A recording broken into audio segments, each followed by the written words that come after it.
চলো চলো একসাথে মায়াপুর ঘুরতে যাই। শেষ অবধি সাথে থাকবে, খুব মজা হবে।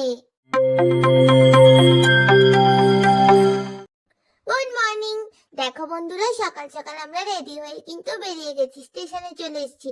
আর এখানে দাদান আমার গরম লাগছে বলে দেখো সুন্দর একটা ফ্যানের তলায় নিয়ে গিয়ে আমাকে বসিয়েছে। আমার এখন খুব আরাম লাগছে। এই যে তোমরা দেখছো আমি দাদানের কোলে উঠেছি, আমি কিন্তু গোটা ট্রেনেও নামিনি।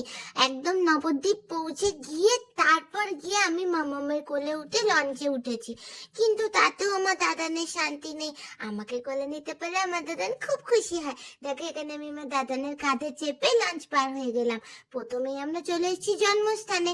ওখানে গিয়ে দেখছি কি সুন্দর আরতি হচ্ছিল।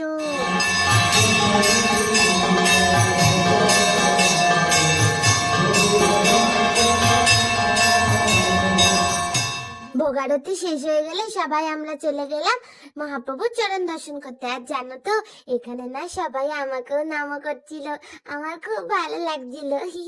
আর হ্যাঁ, আমি যখন আমার মাম্মা সবার সাথে ঘুরতে বেরোই না, আমি কিন্তু খুব গুড বয় হয়ে থাকি, তোমরা জানো। তারপর সবাই মিলে আমরা ভোগ খেলাম, কি ভালো খেতে ছিল। তারপর একটুখানি আমি পম্পা দিদুনের সাথে খেলো করে নিলাম। আর আমাকে দিদুন খুব ভালোবাসে।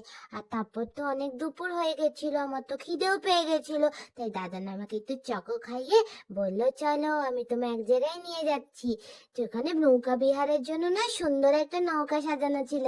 আর দেখো আমার দাদান কি সুন্দর আমাকে নৌকায় বসিয়ে দোল দিচ্ছে। আর আমার খুব মজা হচ্ছিল।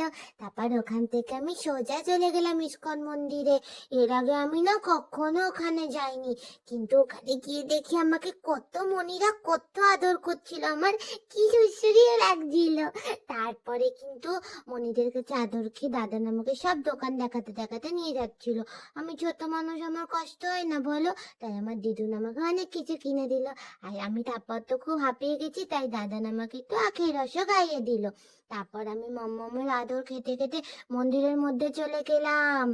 মন্দিরের মধ্যেও সবাই আমায় কত আদর করলো, কি বলবো তোমাদের। ফোন তো আর ছিল না, তাই তোমাদেরকে আমি সেটা দেখাতে পারলাম না। কিন্তু আজকে যা গরম না, আমি খুব টায়ার্ড হয়ে গেছি। তাই এবার আমরা বাড়ি চলে যাচ্ছি।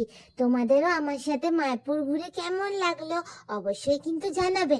আর আমি খুব ক্লান্ত হয়ে গেছিলাম বলে আমাকে তাড়াতাড়ি করে দিদুন এসে চান করিয়ে খাইয়ে দিল। আর এবার আমি ঘুমো করব। আর আমার সাথে এভাবে মায়াপুর ইস্কন ঘুরে তোমাদেরও নিশ্চয়ই খুব ভালো লেগেছে। কতটা ভালো লেগেছে আমাকে কিন্তু কমেন্ট বক্সে জানিও।